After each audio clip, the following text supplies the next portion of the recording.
रांची में पेशा कानून को लेकर महासम्मेलन चल रहा है और इसमें रांची के विभिन्न क्षेत्रों से पहाड़ा राजा पहुंचे हुए हैं। हमारे साथ खूंटी तोरपा के पहाड़ा राजा हैं, उनसे बात करते हैं कि इस महासम्मेलन में क्या कुछ उनके क्षेत्र से संबंधित कठिनाइयां हैं, परेशानियां हैं जो इस महासम्मेलन में रखते हुए सरकार तक पहुंचाने का प्रयास कर रहे हैं।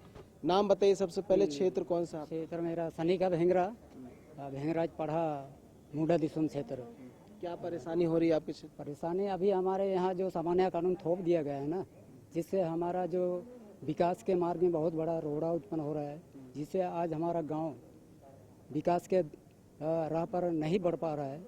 इससे हम लोग को दुख है कि हमारा जो पारंपरिक जो व्यवस्था है, जो संवैधानिक दायरे में प्रावधान है, जो भारत के संविधान में 24 दिसंबर 1996 को जो सरकार ने मान्यता देकर स्वीकार किया है, सिर्फ हूबहू वही चीज़ को हम लोग अब लागू करना चाहते हैं। तो इसमें क्या बदलाव हो गया है? इसमें बदलाव तो बहुत कुछ बदलाव है कि जो हमारा पंचायती राज व्यवस्था से बिल्कुल भिन्न है। स्वशासन, पारंपरिक स्वशासन, अपना शासन, गांव का शासन, गांव का शासन से चलेगा, पढ़ा से चलेगा, हमारा परगना से चलेगा और 22 पढ़ा से चलेगा। बाहरी हस्तक्षेप नहीं। बाहरी हस्तक्षेप नहीं। तो इसमें सिर्फ आदिवासियत नहीं, इस क्षेत्र में अनुसूचित क्षेत्र मान रहने वाले तमाम आदिवासी मूलबली सबको इसमें समाविष्ट किया जाएगा। जो अभी जो पंचायती राज व्यवस्था में है, किसी को दरकिनार नहीं किया जाएगा। अच्छा, तो 5वीं अनुसूची में जो आते हैं वही ना होंगे? हाँ, वही होंगे। नहीं, जो भी अभी आगे से है, जब से हमारे साथ में मूलवासी भी है, सामान्य लोग भी है, उन लोग को हम लोग बहिष्कृत नहीं कर सकते हैं। उसी के अंदर वो भी रहेगा। तो ये भी आप लोग मांग कर रहे हैं? हाँ, वो उसी में रहेगा। हमारा जो ग्राम सभा होगा, तो उसमें तो किसी गांव में किसी एक समुदाय का आदमी नहीं ना रहेगा, कई समुदाय का लोग रहेगा। तो वो ग्राम सभा में वो लोग भी रहेंगे, उनका भी विकास की बातें की जाएंगी, उनके लिए भी कार्य किया जाएगा। यही बात हो रहा है अभी। तो क्षेत्र विशेष रहेगा ना कि कौन सा क्षेत्र है, कैसा है, उसी के लिए बना हुआ है। हाँ, वही जैसे कि हमारा क्षेत्र में हमारा पारंपरिक स्वशासन, मेरा क्षेत्र में 35 मौजाओं का एक पढ़ा है। 35 मौजा को लेकर मैं एक पढ़ा राजा हूँ और उसका शासन हमारा पारंपरिक शासन जो संविधान के 13(3) के तहत रूढ़ी प्रथा से संचालित होता है। उसी रूढ़ी प्रथा से ही हमारा शासन व्यवस्था, हमारा जल जंगल जमीन को प्रशासन और नियंत्रण करने का अधिकार है। हमारे पूर्वज युग युग से उसको नियंत्रण और प्रशासन जो रूपरेखा हमको दिया है, उसी विरासत को अभी हम लोग लागू करना चाहते हैं, ताकि इस क्षेत्र के आदिवासियों का सही मायने विकास हो सके।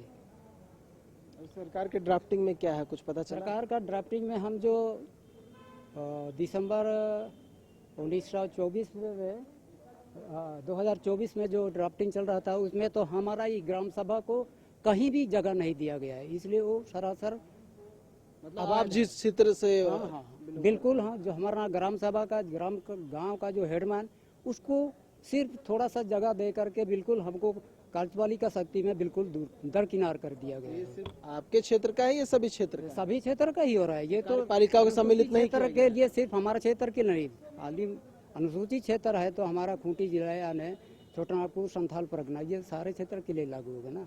हमारा मुंडा क्षेत्र के लिए पढ़ा राजा होगा, आपका पश्चिमी सिंहभूम के संथाल परगना के लिए मांझी हड़ाम होगा, इसके बाद हो क्षेत्र के लिए मानकी मुंडा होगा, फिर हमारा खड़िया क्षेत्र के लिए ढोकलोसोर होगा, इसके बाद उन्नाव क्षेत्र के लिए पढ़ा राजा होगा। इस तरह सब करीब करीब एक ही जैसा स्वशासन का व्यवस्था है, वो विरासत में जो मिला हुआ है और संविधान में परंपरा से जो चलाते है, वही चीज़ को अभी हम लोग लेना चाह रहे हैं। अभी के ड्राफ्टिंग में कुछ चेंज हुआ, बदलाव हुआ है कि वही है? ड्राफ्टिंग तो हम नहीं देखे हैं, अभी का ड्राफ्टिंग तो हम अभी नहीं देखे हैं, इसलिए कुछ सुनने में आ रहा है कि अभी तक जो बातें चल रही हैं वहाँ पर तो कुछ भी सुधार नहीं आया है। इसमें फिर वही पंचायती राज व्यवस्था को थोपने का प्रयास हो रहा है, तो इसको हम कदापि स्वीकार नहीं करेंगे। जो मंत्री चमरा लिंडा है, उनसे बात हुई, दीपिका पांडे सिंह है, उनसे कुछ बात हुई? उसके विषय में कुछ मैं बयान नहीं दे सकता हूँ, अभी उनसे मेरा कोई जानकारी नहीं मिला है। क्या बात हुई है उसको मैं नहीं जानता हूँ।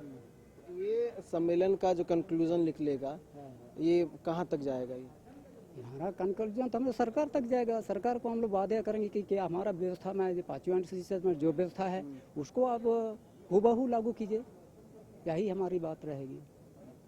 जैसे हूबहू की बात करें तो दूसरे प्रदेशों में भी लागू हुआ है। वो दूसरे प्रदेश की बात हम नहीं कर रहे हैं, हम अपने क्षेत्र विशेष करके ये 5वीं अनुसूचित क्षेत्र में जो अभी हमारा 5वीं अनुसूचित क्षेत्र में करीब 10 राज्य हैं। 10 राज्यों में हमारा खूंटी जिला में, झारखंड में 18 जिले हैं, वहीं तक सिर्फ हमारा ये व्यवस्था रहेगा। 16 जिले और 135 ब्लॉक लगभग। हाँ, वहीं तक ये रहेगा। बाद जो समाना क्षेत्र का कानून रहेगा उधर, सिर्फ ये 16 जिलों के लिए हमारा स्वशासी व्यवस्था रहेगा।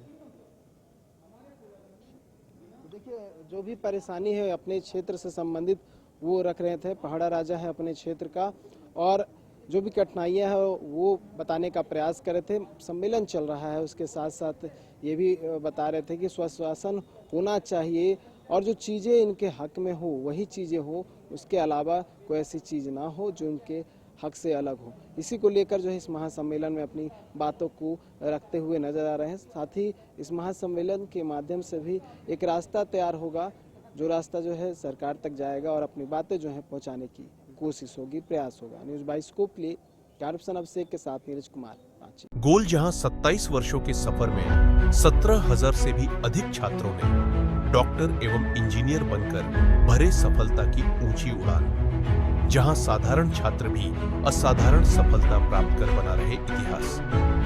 दूरदर्शी शिक्षाविद श्री विपिन सिंह के मार्गदर्शन में मेडिकल एवं इंजीनियरिंग के लाखों छात्रों के लिए आशा की किरण के रूप में गोल्ड रिजल्ट फैक्ट्री। अगर आप देश के किसी भी कोने में रहते हैं, अगर आप पटना आना चाहते हैं और घर जैसे रहने और खाने का आनंद लेना चाहते हैं तो एक बार जरूर आए होटल डायमंटन। संपर्क करें 9572759746, 9031859981, 0612400153। एड्रेस अपोजिट विद्या संस्कार स्कूल, रंजन पथ, गोला रोड, बेली रोड, पटना 801503।